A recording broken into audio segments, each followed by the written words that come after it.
பாஜக ஆலோசனை கூட்டத்திற்கு வந்திருக்கிறார் முன்னாள் மாநில தலைவர் அண்ணாமலை. விவரங்களை செய்தியாளர் வேல்முருகன் வழங்க கேட்கலாம். வேல்முருகன், விவரங்களை பகிர்ந்துக்கலாம். ஸ்ரீராம், குறிப்பாக அதிமுக பாஜக கூட்டணியில 27 தொகுதியில பாஜக போட்டியிடக்கூடிய நிலையில பாஜகனுடைய முன்னாள் தலைவர் அண்ணாமலை இந்த தேர்தலில் போட்டியிட போவதில்லை என்று தலைமைக்கு கடிதம் எழுதியிருந்தார். நிலையில் இன்று பாஜகவினுடைய மையக்குழு கூட்டமானது கமலாலயத்தில் நடைபெறுகிறது. இதற்கு மத்திய அமைச்சர் பியூஷ் கோயல் சற்று நேரத்தில் தற்போது வருகை தந்திருக்கிறத நேரடியாக பார்க்கிறோம். குறிப்பாக பாஜகவினுடைய தலைவர் நயினார் நாகேந்திரன், அதே போல மையக்குழு நிர்வாகிகள் வானதி சீனிவாசன், அரவிந்த் மேனன், சுதாகர் ரெட்டி உள்ளிட்டோர் எல்லாம் இந்த கூட்டத்தில் பங்கேற்கிறார்கள். அண்ணாமலை குறிப்பாக புதுச்சேரியில பிரச்சாரத்திற்காக சென்றிருந்த நிலையில் உடனடியாக அவருக்கு பியூஷ் கோயல் நேரடியாக தொடர்பு கொண்டு அழைக்கப்பட்டதாக தெரிவிக்கப்பட்டது.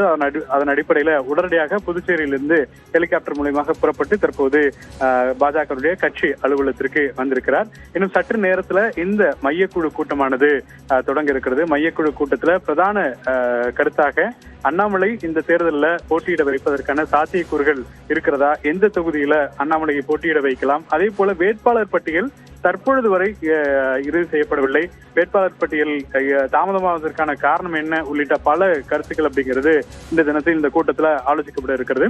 பியூஷ் கோயல் இன்னும் சில நிமிடங்கள்ல வந்த பிறகு குறிப்பாக இந்த மையக்குழு கூட்டமானது தொடங்கும். மையக்குழு கூட்டத்தினுடைய நிறைவாக அடுத்தடுத்து 2 செய்தியாளர்கள் சந்திப்பு நடைபெற இருக்கிறது. குறிப்பாக திமுகவுக்கு எதிரான சில கருத்துக்களை தற்போது பியூஷ் கோயல் செய்தியாளர் சந்திப்புல தெரிவிக்க இருக்கிறார். அதனைத் தொடர்ந்து குறிப்பாக இந்த வேட்பாளர் பட்டியலை இன்று இறுதி செய்து நாளை அல்லது நாளை மறுநாளுக்குள்ளாக குறிப்பாக டெல்லியினுடைய ஒப்புதலோடு இந்த அறிக்கையை வெளியிடுவதற்கு பாஜக திட்டமிட்டிருப்பதாக தெரிவிக்கப்பட்டிருக்கிறது.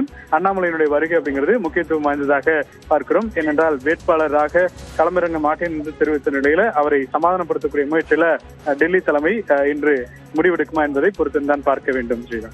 வேல்முருகன், அதே போல பியூஷ் கோயலினுடைய அந்த செய்தியாளர் சந்திப்பின் பொழுது ஓரிரு நாட்களில் அந்த வேட்பாளர் பட்டியல் வெளியாகும் அப்படிங்கிற ஒரு கருத்தை சொல்லியிருந்தாரு. ஏற்கனவே இன்றைய தினம் வெளியாகும் அப்படிங்கிற ஒரு எதிர்பார்ப்பு இருந்த ஒரு சூழல்ல இந்த ஆலோசனை கூட்டம் நடைபெறுகிறது. அண்ணாமலையினுடைய பெயரும் அந்த பட்டியலில் இடம்பெறுவதற்கான வாய்ப்புகள் இருக்கா?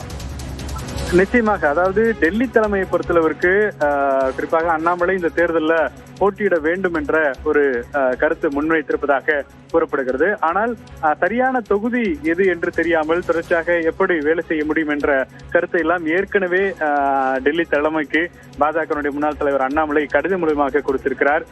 குறிப்பாக மற்ற தலைவர்களை ஒப்பிடுகின்ற பொழுது அவர்களுக்கு எந்த தொகுதி என்பது முன்கூட்டியே தெரியப்படுத்தப்பட்டு அவர்கள் பணியாற்றுகிறார்கள். ஆனால் அண்ணாமலையை பொறுத்தளவிற்கு அப்படி எந்த தொகுதியும் தேர்வு செய்யப்படவில்லை.